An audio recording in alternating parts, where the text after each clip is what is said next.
Hello students, welcome back. तो अभी तक हमने जो डिस्कस किया है मोशन के बारे में, up to velocity, speed and velocity तक हमने डिस्कस किया है। कुछ इंपॉर्टेंट पॉइंट्स हम डिस्कस करेंगे, जस्ट रिकैप करेंगे कि अभी तक हमने जो पढ़ा है। उस पढ़ने के बाद हम किस तरीके से ऑब्जेक्ट को जान सकते हैं कि वो ऑब्जेक्ट मोशन में हो सकता है, रेस्ट में हो सकता है। क्योंकि ऑब्वियसली क्या होता है कि फिजिक्स में मैथमेटिकल स्टेटमेंट्स जो होती हैं वो मैथमेटिकल स्टेटमेंट ही कंसेप्ट होती हैं। तो हम वो मैथमेटिकल स्टेटमेंट के थ्रू समझेंगे कि ऑब्जेक्ट मोशन में, रेस्ट में कब हो सकता है in terms of physical quantity. Motion in terms of physical quantity, ये कोई टॉपिक नहीं है जो अभी तक हमने पढ़ा, उसको समझने की कोशिश करेंगे। देखो, सबसे पहले हमने मोशन जो है, मोशन डिस्कस किया इन टर्म्स ऑफ डिस्टेंस। ठीक है। उसके बाद हमने मोशन को और अच्छे तरीके से समझा इन टर्म्स ऑफ डिस्प्लेसमेंट। ठीक है। अब हम ये जो ऑब्जेक्ट की फिजिकल क्वांटिटीज हैं, डिस्टेंस और डिस्प्लेसमेंट की हम बात करेंगे। इसके बेसिस पर हमें कैसे पता चलता है कि ऑब्जेक्ट मोशन में हो सकता है या रेस्ट में। सिंपल है। पहला पॉइंट बिल्कुल इजी है। अगर हमारे पास ऑब्जेक्ट का डिस्टेंस जो है, अगर ऑब्जेक्ट का डिस्टेंस हमारे पास जीरो होगा और अगर हमारे पास ऑब्जेक्ट का डिस्प्लेसमेंट जीरो होगा, इन दोनों का मतलब क्या है, बस ये हमने समझना है। मैथमेटिकल जो अभी तक हमने ट्रीटमेंट्स इसमें अप्लाई किया, उससे हमें समझना है कि मैथमेटिकली हम किस तरीके से कंसेप्ट की ओर पहुंचते हैं और कंसेप्ट को समझते हैं। क्योंकि फिजिक्स में क्या होता है कि जो हम मैथ पढ़ते हैं वो एक्चुअल में मैथ नहीं होता है, वो जो मैथ होता है वही कंसेप्ट होता है। तो वो कंसेप्ट हम कैसे समझेंगे?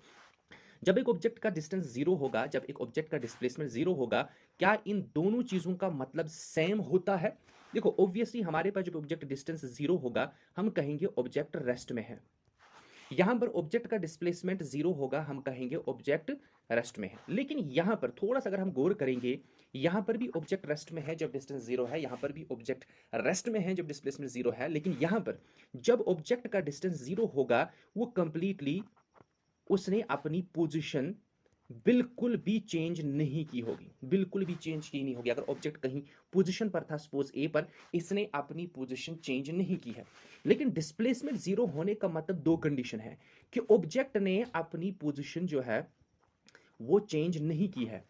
लेकिन दूसरा कंडीशन ये भी है कि ऑब्जेक्ट ने अपनी पोजीशन चेंज की होगी, वो मोशन में आया होगा, लेकिन उसके बाद वो फाइनली उसी इनिशियल पॉइंट पर ठहरा हुआ होगा। मींस उसने अपनी पोजीशन चेंज की, वो कहीं डिस्टेंस उसने कवर किया, डिस्टेंस कवर करने के बाद वो फिर से अपनी पोजीशन पर आ गया। उस केस में भी डिस्प्लेसमेंट जीरो होगा। तो यह है डिफरेंस यहां पर, रेस्ट इन टर्म्स ऑफ जब डिस्टेंस जीरो होगा और रेस्ट इन टर्म्स ऑफ जब डिस्प्लेसमेंट जीरो होगा। देखो, सिंपल भाषा ये है कि हमारे पास अगर डिस्टेंस जीरो है तो ऑब्जेक्ट एब्सोल्यूट रेस्ट में है, एब्सोल्यूट रेस्ट में है। इसका मतलब यह है कि ऑब्जेक्ट ने अपनी पोजीशन जो है कभी चेंज की ही नहीं है। वो किसी पर्टिकुलर पॉइंट ए पर था, इसने ये पोजीशन चेंज नहीं की। लेकिन जब हमारे पास डिस्प्लेसमेंट जीरो होगा, डिस्प्लेसमेंट जीरो होने का मतलब यह है कि ऑब्जेक्ट एब्सोल्यूट रेस्ट में भी था, एब्सोल्यूट रेस्ट में भी हो सकता है, या ऑब्जेक्ट जो है उसने अपनी पोजीशन चेंज की। जैसे कि ए से गया बी तक, ए से गया बी तक कुछ डिस्टेंस ट्रैवल किया, सपोज 10 किलोमीटर, बी से गया सी, सी से आया वापस बी, बी से आया ए। इस केस में भी ऑब्जेक्ट जो है रेस्ट में होगा, लेकिन ऑब्जेक्ट ने कुछ पोजीशन, कुछ मोशन जो है वो कवर, या कुछ मोशन जो है उसने फॉलो किया होगा, या ऑब्जेक्ट जो है वो मोशन में हो सकता था, लेकिन उसके बाद अपनी पोजीशन, अपनी इनिशियल पोजीशन पे वापस आ गया, जिस केस में इसका डिस्प्लेसमेंट जीरो हो गया और ऑब्जेक्ट अभी रेस्ट में है। देखो, दोनों केस में ऑब्जेक्ट डिस्टेंस जीरो होगा, डिस्प्लेसमेंट जीरो होगा, दोनों केस में हमारे पास ऑब्जेक्ट जो होगा वो रेस्ट में होगा। लेकिन डिफरेंस है, यही हमने समझना है, ये कंसेप्ट। दूसरा केस हमने ये पढ़ा, दूसरा पॉइंट, इंपॉर्टेंट पॉइंट जो है हमने पढ़ा, जब अब ऑब्जेक्ट डिस्टेंस चेंज करेगा, पोजीशन चेंज करेगा टाइम के हिसाब से, और डिस्प्लेसमेंट चेंज करेगा या डिस्प्लेस होगा टाइम के हिसाब से। ये दोनों चीजें हमने पढ़ी। जब एक ऑब्जेक्ट मोशन में होता है, उसका मोशन अगर हमने मेजर करना होगा, मोशन के रेट को मेजर करना होगा, तो हम ये बताते हैं कि ऑब्जेक्ट ने कितना डिस्टेंस ट्रैवल किया टाइम के हिसाब से। अगर हमने ऑब्जेक्ट का rate of motion find out करना होगा, तो हमारे पास और कंप्रिहेंसिवली अच्छी तरीके से हम एक्सप्लेन कर सकते हैं। हम ये बता सकते हैं कि ऑब्जेक्ट जो है कितना डिस्प्लेस हुआ टाइम के हिसाब से। मींस यहां पर हम किस चीज का जिक्र कर रहे हैं? हम बताएंगे ऑब्जेक्ट जो है फास्ट चल रहा है, आहिस्ता चल रहा है, स्लो चल रहा है, वो हमें इस फिजिकल क्वांटिटी से पता चलेगा। ठीक है। यहां पर भी हम वही चीज बताएंगे, ऑब्जेक्ट फास्ट चल रहा है या स्लो चल रहा है, लेकिन प्लस डायरेक्शन भी बताएंगे। यहां से और कंप्रिहेंसिवली हमें अच्छे तरीके से पता चलेगा कि ऑब्जेक्ट जो है उसका मोशन क्या है, मीन्स रेट ऑफ मोशन को अच्छे तरीके से एक्सप्लेन करने के लिए हमें वेलोसिटी की जरूरत है। इसका मतलब ये है कि जब हमारे पास ऑब्जेक्ट का डिस्टेंस चेंज होगा टाइम के हिसाब से और डिस्प्लेस होगा टाइम के हिसाब से, ये दोनों चीजें जो हैं ये हमें रेट बताएंगी। Rate of what, motion. किसका मोशन, किसी ऑब्जेक्ट का मोशन। अब देखो यहां पर डिस्टेंस अपॉन टाइम जो है ये है हमारे पास स्पीड, डिस्प्लेसमेंट अपॉन टाइम जो है ये है हमारे पास वेलोसिटी। स्पीड की अगर हम बात करेंगे, स्पीड कब जीरो होगी और वेलोसिटी कब जीरो होगी। स्पीड जीरो तब होगी जब हमारे पास डिस्टेंस जीरो होगा, वेलोसिटी तब जीरो होगी जब हमारे पास डिस्प्लेसमेंट जीरो होगा। देखो अभी तक हमने जो पढ़ा मोशन रेस्ट वही हम सीख रहे हैं मैथमेटिकल टर्म्स में।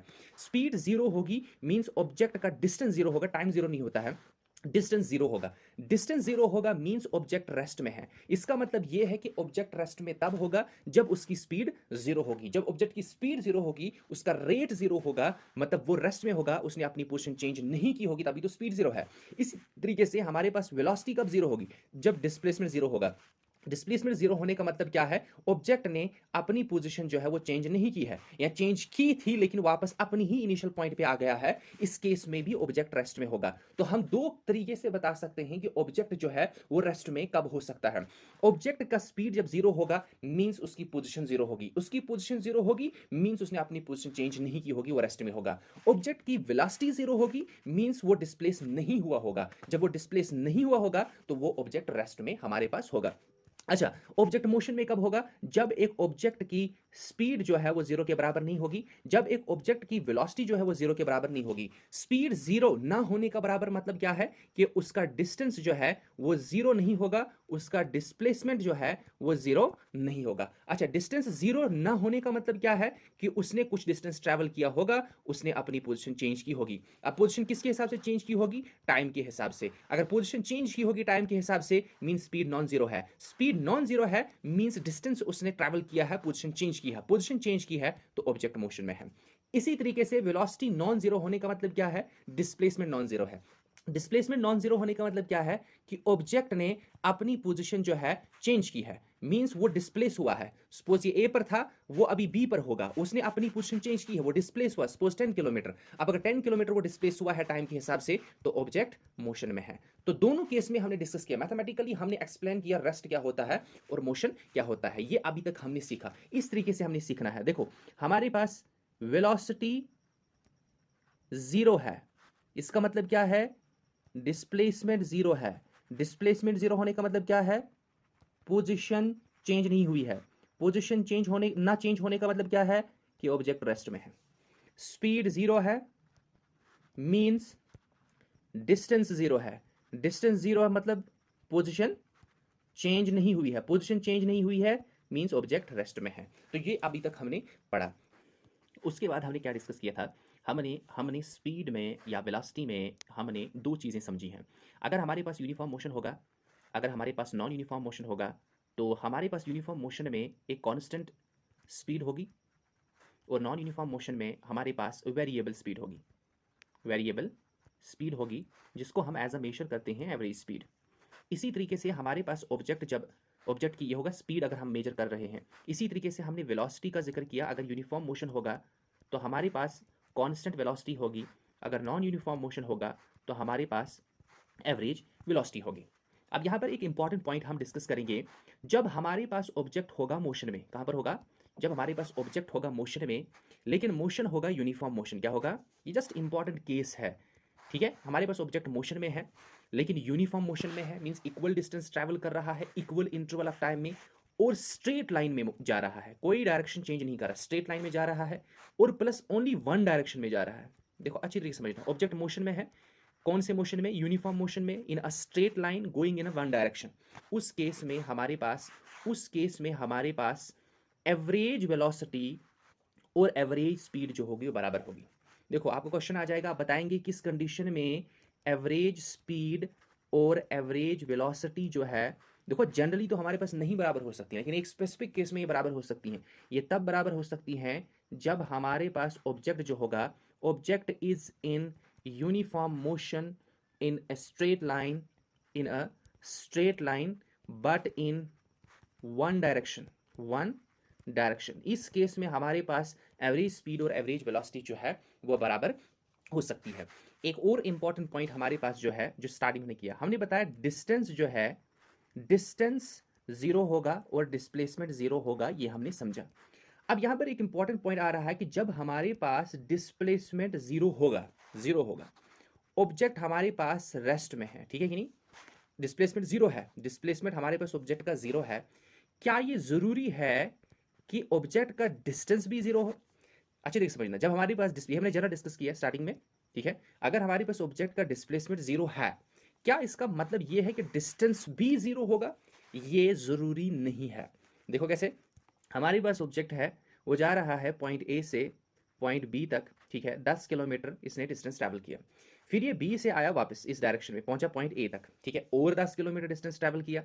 लेकिन इस केस में अगर हम देखेंगे डिस्प्लेसमेंट जीरो है, डिस्प्लेसमेंट कितना है, जीरो है, क्योंकि इनिशियल और फाइनल पॉइंट तो यही है, देखो ऑब्जेक्ट यहां से गए यहां तक, डिस्टेंस कितना है 10 किलोमीटर, डिस्प्लेसमेंट भी कितना है 10 किलोमीटर, लेकिन बी से वापस आया अब ए पॉइंट पर, ए इसका इनिशियल पॉइंट है, ए ही फाइनल पॉइंट है, तो डिस्प्लेस हुआ ही नहीं, डिस्प्लेसमेंट जीरो है, क्या डिस्टेंस जीरो है? नहीं, डिस्टेंस तो 20 किलोमीटर है, ये ध्यान रखना है।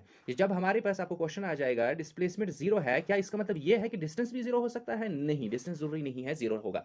जब डिस्टेंस जीरो नहीं है तो इसका मतलब ऑब्जेक्ट कहां पर है, मोशन में है। तो इसका मतलब ये है कि जब हमारे पास ऑब्जेक्ट यही मैं समझाने की कोशिश कर रहा था कि जब हमारे पास डिस्प्लेसमेंट जीरो होगा तो यहाँ पर दो केस अराइज होते हैं जो हमने स्टार्टिंग में डिस्कस किया है, ठीक है।